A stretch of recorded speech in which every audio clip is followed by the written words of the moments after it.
Dear God, in this moment I reach for the light. When the path seems uncertain and hope feels out of sight, guide me through the darkness. Let your love be my guide. In the depths of my struggles, I know you're by my side. When the world fades away, I find myself wandering through memories, tracing the lines of who I used to be. In the quiet night, when the world fades away, I find myself wandering through memories, tracing the lines of who I used to be. A tapestry woven with dreams and scars, each thread a story, each color a part of the journey that shaped me, the battles I fought. In the mirror I see a reflection, a mosaic of moments, a collection of lessons. From laughter to tears, from joy to despair, every heartbeat whispers, you're still standing there. Who I am is a melody, a rhythm of my soul, a symphony of hopes, a tale yet to be told. I'm the echoes. Hi, good evening. Thank you for tuning in to Live Dream Survivors podcast. Today we're going to be talking about mental health awareness. We're going to be talking about topics that fall under domestic violence abuse under mental health awareness month. Yeah, correct. I have Mr. Renard Stevens on here today joining me. He's gonna share some of his experience with mental health awareness. And so some of the things that most domestic violence abuse survivors experience after abuse is depression. Yes, ma'am. PTSD, which is post-traumatic stress disorder, and anxiety. Would you like to elaborate on some of those things? Yeah, when it comes to PTSD, that's the trauma that someone has experienced that they are unable to get past. So, some kind of traumatic experience has happened to them in their life. It could be abuse, it could be neglect, it could be abandonment, and that triggers all of the issues that they deal with for the rest of their life as far as getting past that trauma. It's just trickled and filtered in throughout the rest of their life unless they get some kind of help. Might need therapy, could be medication, it could be just a change of scenery, like move to a whole different location. It could be a lot that and a lot of people from wars, veterans, they suffer from PTSD through all the trauma that they seen while they were fighting in battles and away in different countries and lands, and seeing their comrades injured or killed, or having to fight off the enemy and kill and injure a lot of people. So and one of the episodes we did on our show, Cupcakes and Conversations, we were talking about trauma relating from slavery and how that trickled down into the way we live nowadays, and we don't even pay attention to the signs and the symptoms of that trauma from slavery, and it's right around us every day. It's passed on. It's a cycle. Yes. It's passed on. Yeah.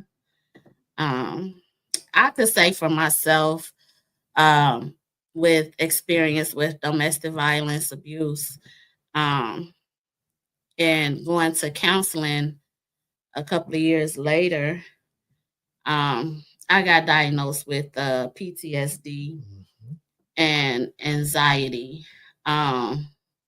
But along with that, I was also diagnosed with major depression disorder, which is something that starts as a child and it continues on.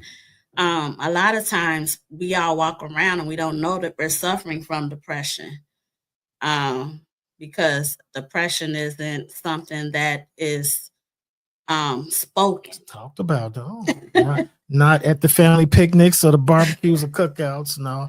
And the difference between major depression and just being depressed is the time frame. A person can be depressed for a day or two and then get over it. Things in their life change.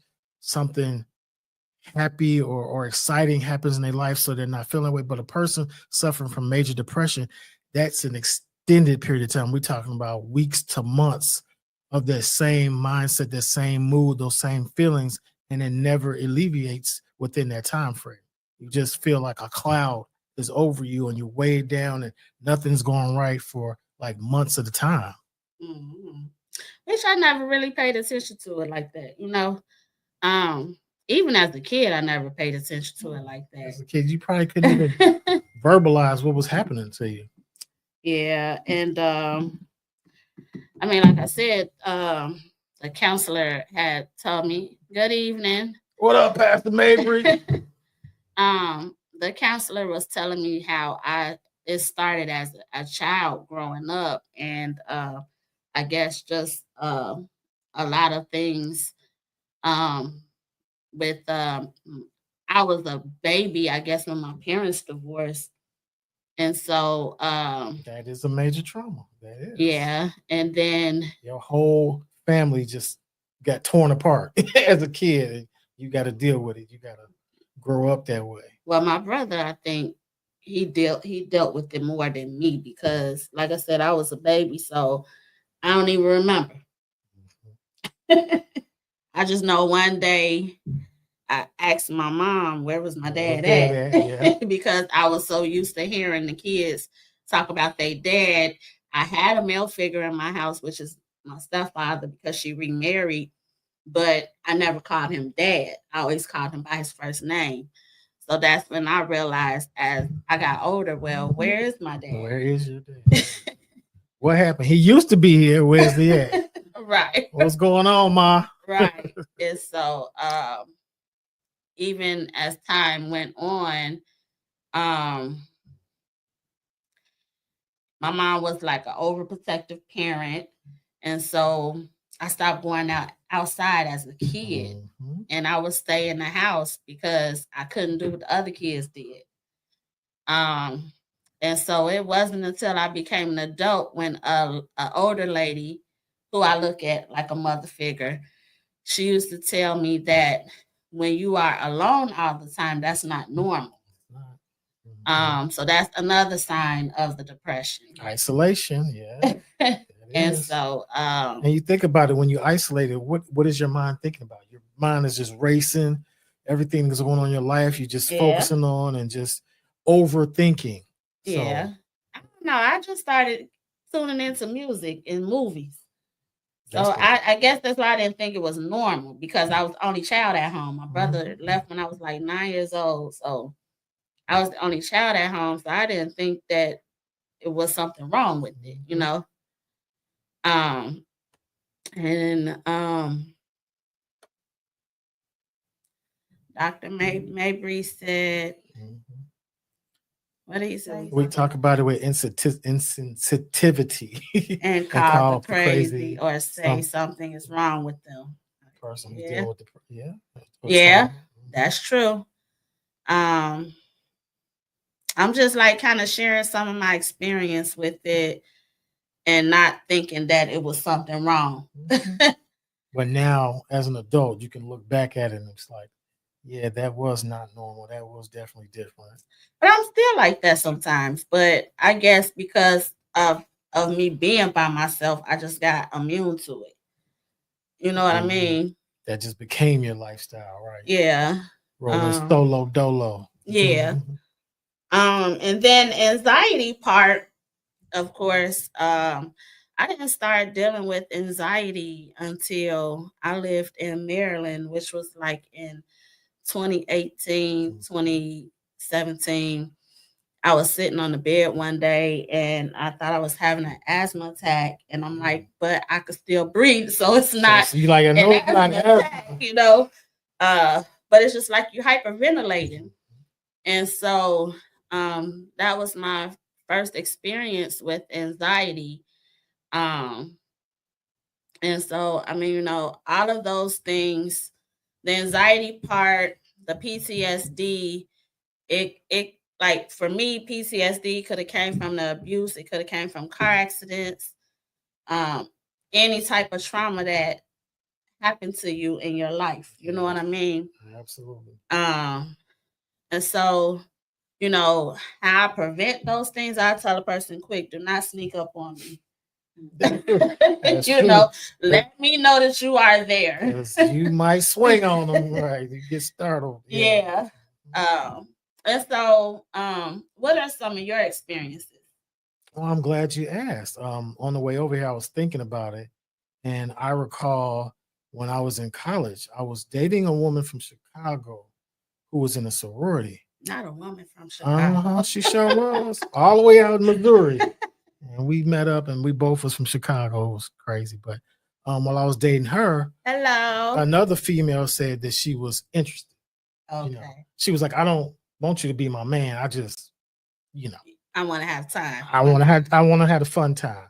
So I ended up breaking up with the girl from Chicago, and the one who was the fun time girl became my main girlfriend at the time. But it was so toxic that we used to argue and fight all the time. Mm-hmm. And I had told Tanisha this at some points. She would be in my apartment. I'm like, you got to go. I'm not about to argue with you all night long. And I would pull out a knife, like, get out of my apartment. You know what she would do? She'd go get a knife. So we both standing there with knives. Like, I ain't going away. You gonna leave? I ain't going away. It was terrible. So did you know at that time what you were experiencing? You was experiencing some abuse too. Of course not. I didn't know. I just knew she needed to leave, and she didn't want to leave. That's all I knew, and that began to happen on a regular. And I just knew that this, like, I've dated people before that, and it wasn't like something like this. Something wrong between me and her. We just not a good mix, you know. She could be just an abusive woman.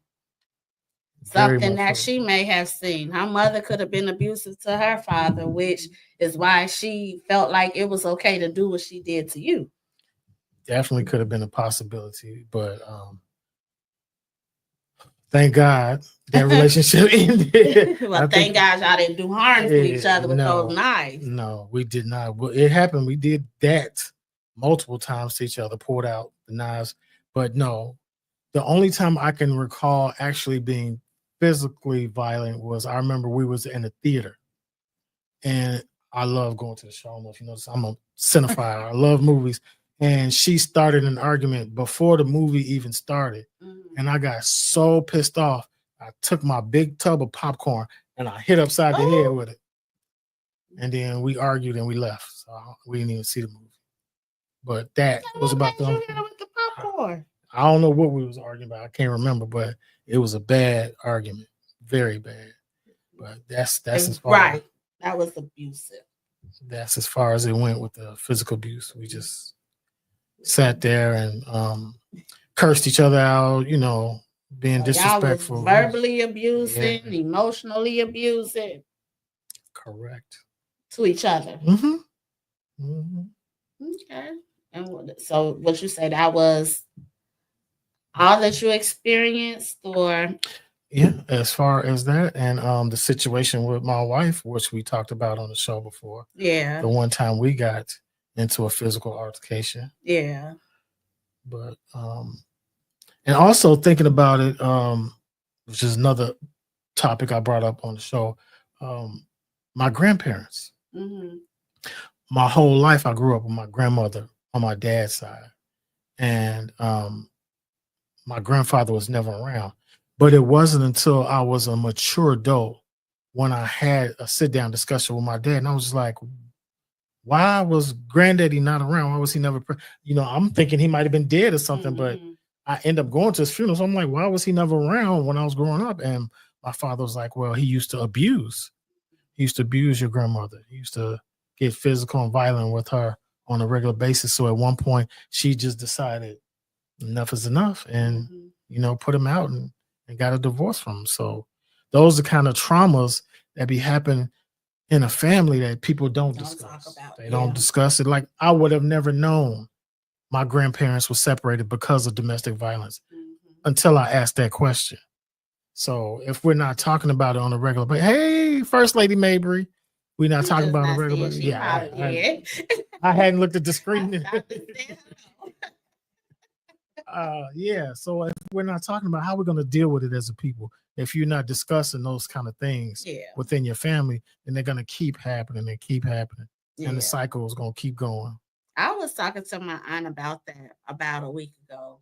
And I was just telling her about the podcast and the things that I talk about and how to break our family cycle and how we need to talk more and more about the things that happen, within our family, like as far as them being sexually abused or assaulted or whatever the case may be.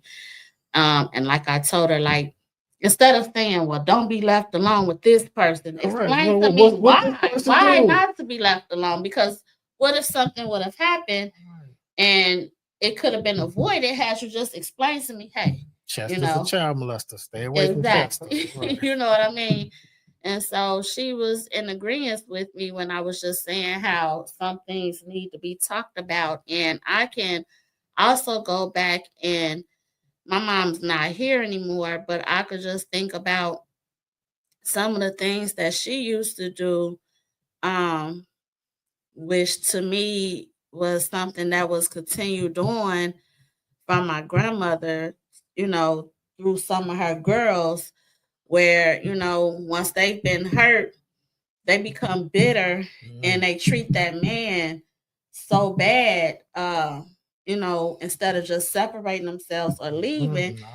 I can recall a few times that my mother would like cuss my stepfather out really bad.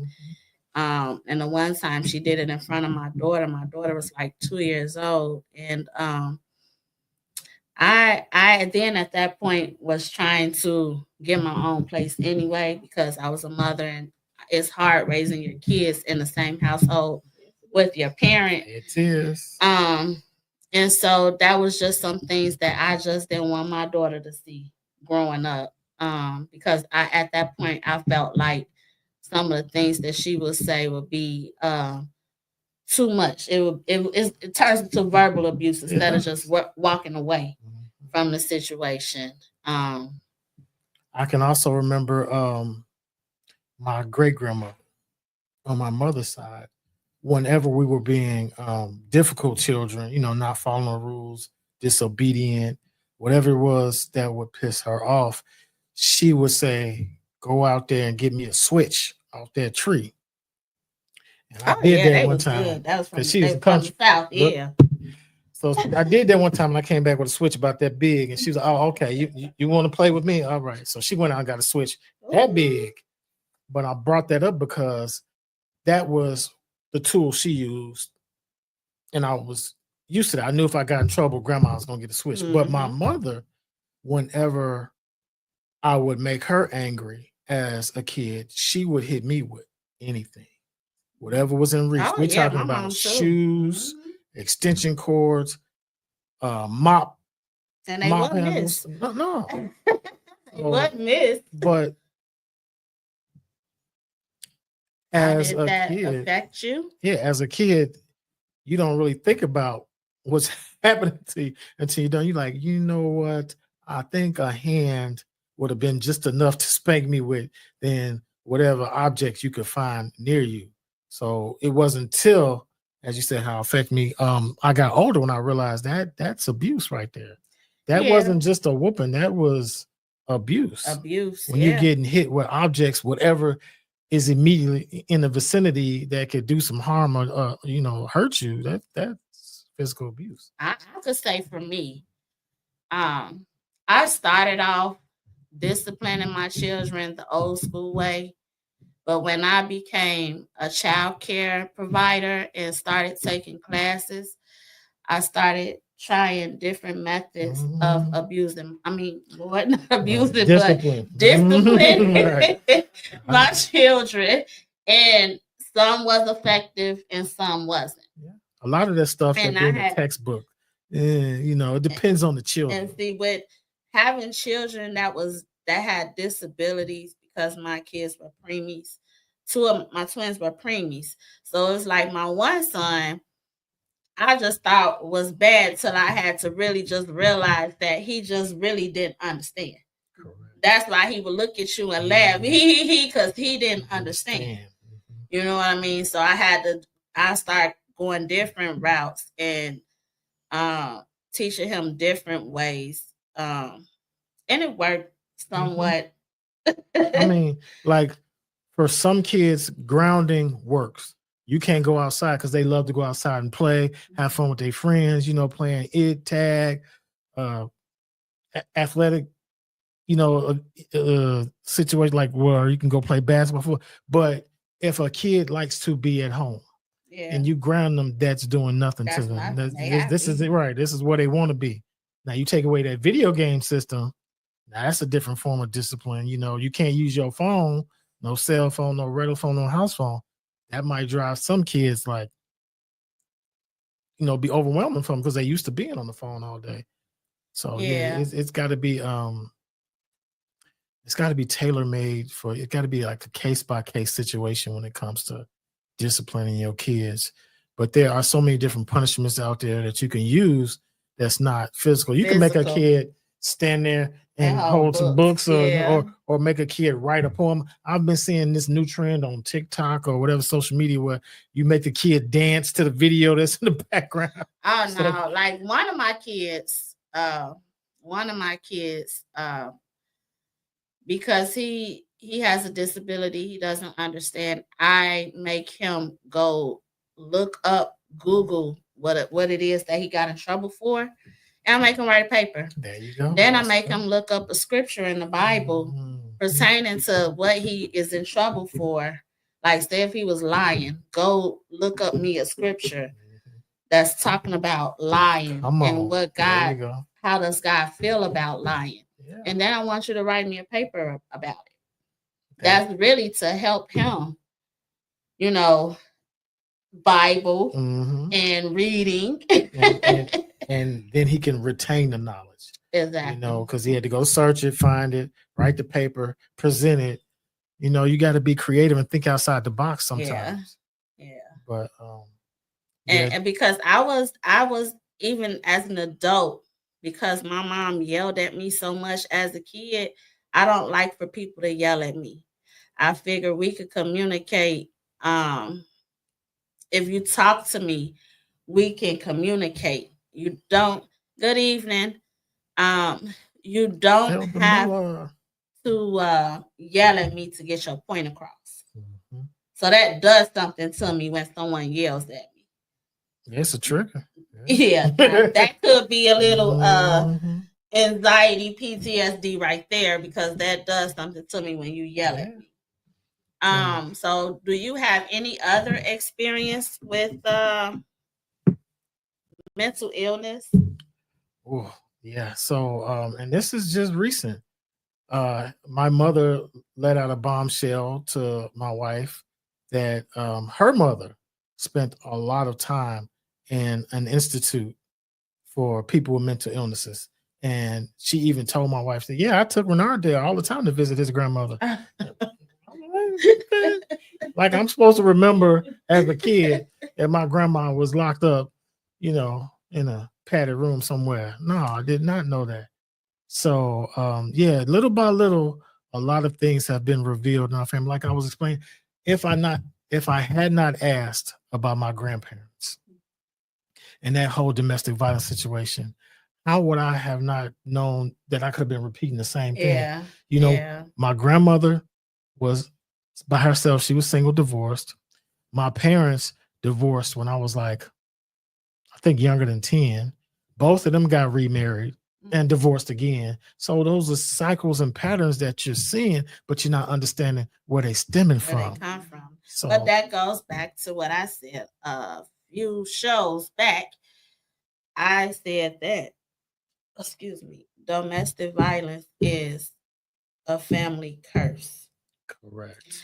Because it stems down. We have been praying as a family and uprooting generational curses. Amen. That's what you have to do to get past it, to get it out of the family so that it doesn't go on generation to generation, your future generation. Yeah, and that's why we have to talk about it. We can't keep hiding these things, these skeletons in the closet when it comes to our family. Yeah. And then they just come jumping out like, oh. because while you was talking, also on my dad's side, it's a lot. We deal with a lot of mental illness. My grandmother, I believe that's why these things that Renard is speaking about has been revealed. Yes, because you all are actually talking about it. Mm-hmm. Mm-hmm. And on my dad's side, I have two aunts that's bipolar. I have, well, my grandmother's deceased now, but she suffered from depression. Um, my one aunt, she has PTSD, depression, anxiety. I'm not sure about the other aunt. She has, I know she's bipolar, and I have four aunts on that side. No, three aunts, and one uncle. He's deceased.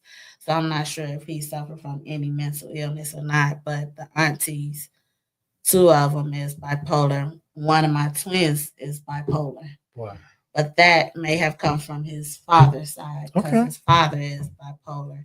And so I didn't know, or I'm gonna say I didn't learn about that side until I moved to Maryland because my family on my dad's side is from the East Coast. Okay. And so that was me getting to know them and getting to know the things that they struggle with. Yeah. So, like, how as adults raising our own kids, how can we be on the lookout for things like domestic violence or mental illness if our family members are keeping it from us?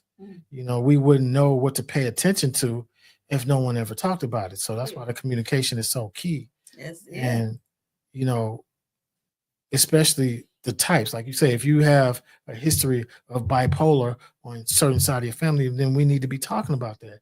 What does that look like? What does the symptoms look like? What is the person, you know, fighting with their whole life? What are they struggling with? What's up, CEO, Good Commander in evening. Chief? Yeah, that's really true. And that was my point, you know, of moving around. My mother kept me here as a child, but when I'm gonna say after she passed away, I ventured off and I went and I moved on the other side so that I could get to know that side of the family because I knew her side of the family so well. Mhm. And they deal with a lot of mental illness too, that they don't want to get help for. You know what I mean? And so I kind of keep myself in one place because I feel like me and my children have already experienced enough dysfunction where I don't want to be around a lot of that dysfunction stuff. I mean, if I had to summarize it, I would summarize it with BOLO, as the police call it. Yeah. Be on the lookout. You got incest over here. You got child molestation over here. You got a pimp on this side of the family.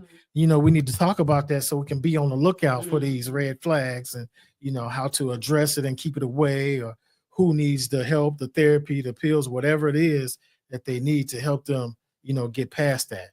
Yeah. So, And there's a lot of people that deal with mental illness. They know they have those issues they struggle with, but they don't want to be medicated, so they self-medicate themselves. or they don't want to be, you know, labeled. Yeah. You know, they don't want the family to look at them in a certain way, so they keep it to themselves. They hide it.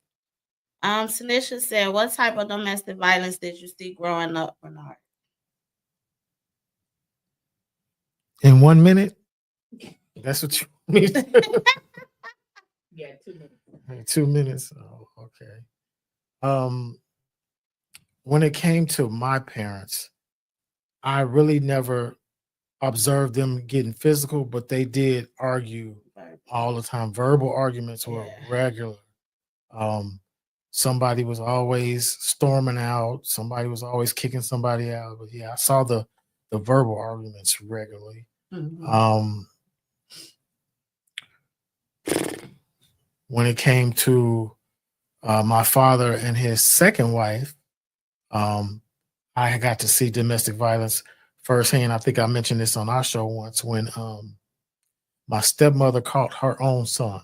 He was her oldest child, and he was in the basement, getting some kind of sex act performed on him. And she had a meltdown and kicked the girl out. And he got so mad that he attacked his own mother. Oh, wow. And when I'm talking about attack, I mean, he beat her up badly. I don't know if he used a knife. She had to get stitches. She had a huge black eye. And that was my first time, experiencing a child attacking a parent. Who does that? That was like mind blowing to me at the age, I think I'm probably was around 12-ish, I'm thinking, maybe when this occurred. And so when you see that individual, how do you feel? She passed away. Oh, okay. Not that long ago.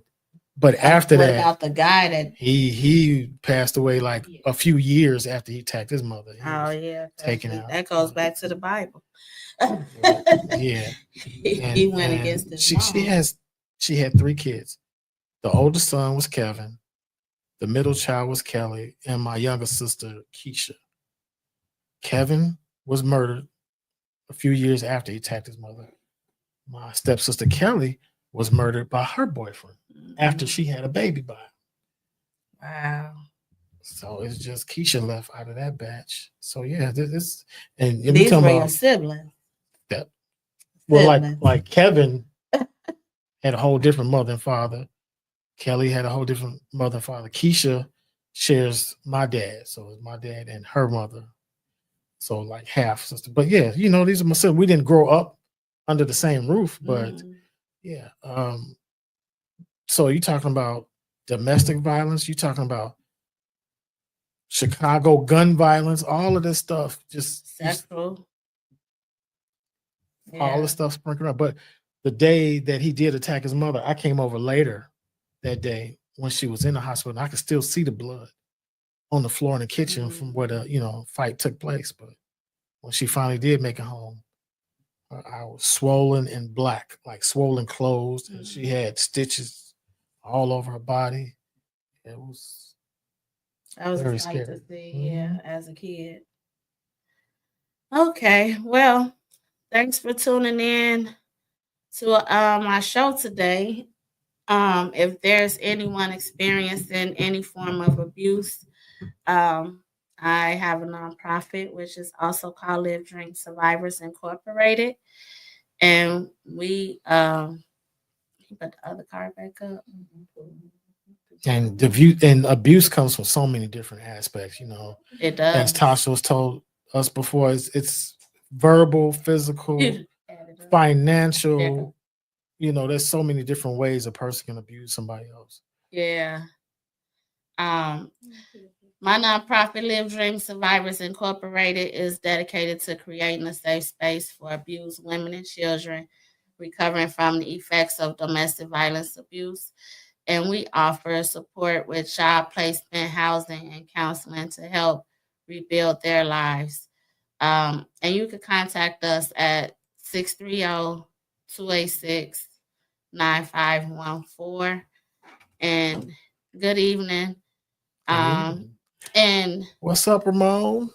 And if you don't feel comfortable or safe with contacting us, you can also contact the domestic abuse hotline. That number is 1-800. You remember it? No, I don't. She said it like she memorized it. I wasn't pulling it up. It's cleaned out.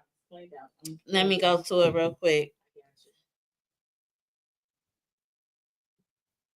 But yeah, don't suffer in silence. There are different programs out here, different ways that you can get help if you are being a victim of domestic violence abuse. And the domestic violence abuse national hotline is 1-800-799-7233. And thank you all for tuning in to the Live Dream Survivor show as we talked about abuse as well as the different types of mental illness that occur from a surviving victim of domestic violence abuse, which again is depression, anxiety, and PTSD. Yeah, and a lot of people, once they are victims of abuse like domestic violence or abandonment or neglect, it's coping skills. A lot of people don't have the coping skills to deal with the abuse, and so you see it the symptoms just spewing out of their body and their life in so many different forms because they just don't know how to handle that trauma. Yeah, because it's hard. I thank God I was able to continue on. It took some time, and sometimes it still takes a little time. Of course. And there's some people still in it. They know what's happening to them. They know they don't want it to happen, but they feel stuck in the situation. Give me your phone number one more time. It's the Live Dream Survivor number is 630-286-286-9514.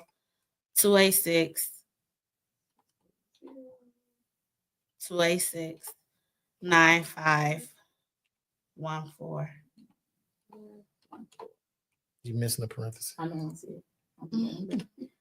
Make sure I got the number. Don't be afraid to reach out if you're experiencing any form of domestic violence abuse. Because there's help available. Yep. And amen.